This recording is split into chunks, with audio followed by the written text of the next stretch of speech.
Today is the day you've been waiting for. My third clock is here. Hello everyone, welcome back to the channel. CT5K here, and today we're going to be going over my third generation of Redstone analog clocks. If you don't know who I am Caleb5000, but feel free to call me CT5K.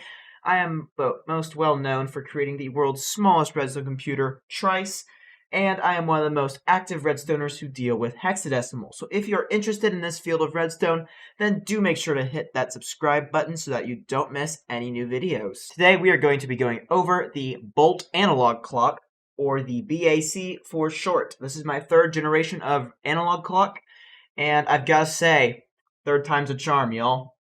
Like traditional clocks, this can turn itself on and off so that the user does not have to do it manually.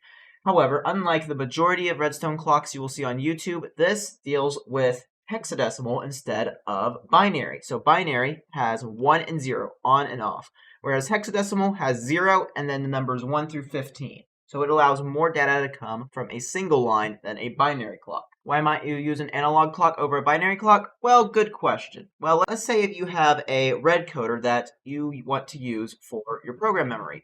Well, if a binary clock, you can only use one on, one off. Whereas an analog, you could use an entire red coder worth of memory off of just one line instead of having to have 4 if you were to do it with a binary clock. So here is the Bolt in all of its glory. If you've been following the creation of this, then you will notice that this is way smaller than the previous models of analog clocks that I made.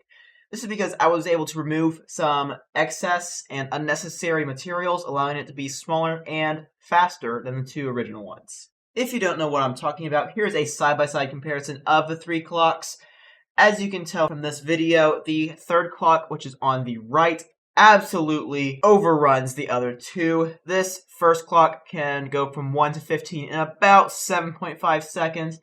This one can do it in about 6, whereas the Bolt can do it in a mere 3 seconds. Yes, that is right, people. It can do it in 30 ticks, which is unheard of in the analog clock world. In addition, this clock is also the easiest clock to make of the 3 circuits. So, let's get down to building it. To begin, we are going to be building the add circuit, but instead of building the add circuit like this, which is in the other 2 previous models, we are going to build it like this. So not a slight change, but this does help make it smaller and more compact. Now we're going to place a barrel like this, and then completely fill it up,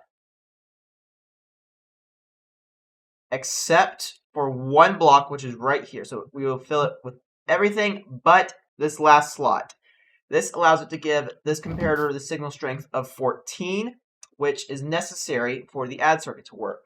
Now we're going to turn both of these to subtraction mode, place a torch right here, and we have our add circuit. Now, instead of creating a loop around this torch like I did in the other 2 models, I'm going to place a block here, and then a piece of dust. Boom! We just cut off 30 ticks off of the clock because we don't have the unnecessary comparators feeding around this torch. Now we're going to build a deviation of a type 3 wire, so we'll be placing it like so. And then instead of turning this to subtraction mode, we're going to leave it in comparison mode. Then we're going to place a comparator right here and place a redstone torch. Now, I did explain in the last video that if everything isn't synced properly, then there is a chance that it will glitch out and flash on and off. But to fix that, all we got to do is just break a line of redstone dust and then place it down, and everything is working perfectly. And voila, the Bolt analog clock. If you're using this design in your own build, then let me know down in the comments. I love seeing what you guys are able to do with my inventions. If you're having issues with this, then please let me know in my Discord. The link to that will be in the description, and I will help you as best as I can. If you enjoy content like this, then make sure to subscribe. Subscribing is 100% free, and it helps me put more time on these videos. So make sure to subscribe. Tell your friends to subscribe. Tell them to tell their friends to subscribe. If your cat has a YouTube channel, tell it to subscribe. And if your cat has a YouTube channel, that's cool. Anyways, thank y'all so much for watching. And now let's go change the world.